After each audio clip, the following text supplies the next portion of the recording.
Ganda ng araw, putok na putok, sakto, may makakapag-swimming na.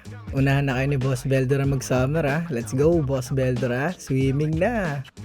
Teka, ba't naka-stopball ka dyan sa isang gilid ah? Nagpo-floating ka ba? Uy, parang familiar sa akin yung posing mo na yan ah. Pucha, hindi yan floating, tata. So for today mga Lodi, solo Boss Beldora tayo kasi ang dami naghahanap sa kanya palagi eh. Pagbibigyan ko kayo. Gagawin ko talaga sana ngayon, gala with Boss Beldora. Kaso pag nilapag mo kung ano-ano talagang titirahin sa lapag eh. Dito pa lang sa third floor yan ha. Paano pa pag nilabas mo yan sa labas ng bahay mismo? Baka pati pusa tirahin na ito. Kala mo talaga ginugutom yung hinamunggal eh, no? Ang taba pa rin naman. So dahil dyan may naisipan akong gawin. Since magsa-summer naman ba't kaya hindi ko palangoyin to, no? Pero syempre nag-research muna tayo. Sabi ni Google, goods naman daw. Tsaka may mga napanood ako ito. Ang kulit eh, no? Marunong sila talaga lumungoy eh. So yan ang gagawin mo, Veldora. Chillax ka muna dyan. Palubuhin na natin yung swimming pool. Huwag lang sana mabutas ni Veldora to. Naku, patay na patay talaga ako. So para sa matatagal na dito sa page, alam nyo dito lagi natin sinusuk si Veldora, diba? Tas laging shoulder level lang din.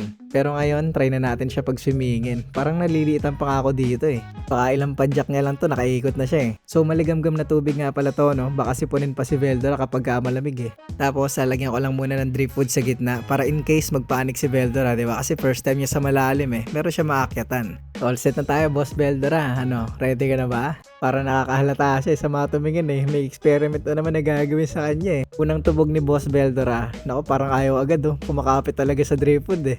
Pa-shower muna natin siya. Temp check, temp check. Baka magustuhan yung tubig. Pangalawang salang. Yun, lumalang kayo. Ang cute po siya. Huwag ka dyan, baka mabutas mo yan. Kaya nga nilagyan ka ng drip food nga ni para may mapatungan. Kaso, pangalawang salang pa lang. Diyos ko, nag-stop agad oh.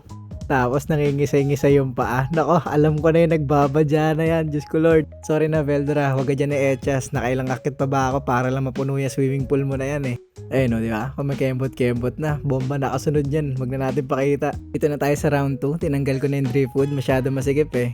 Iyo, no? Galing. Summer vibes yung datingan ni Boss Veldora eh, no? Panis talaga. Para silang aso kong lumangoy eh, no? Angat ulo, tas paddle. Last one na talaga, Veldora, tas ahon na tayo. Yan, galing. Tara na.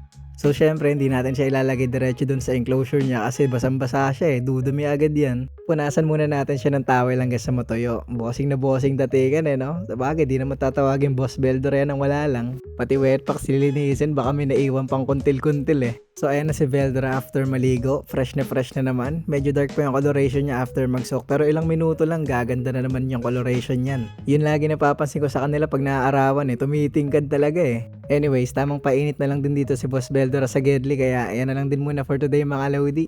Bye-bye!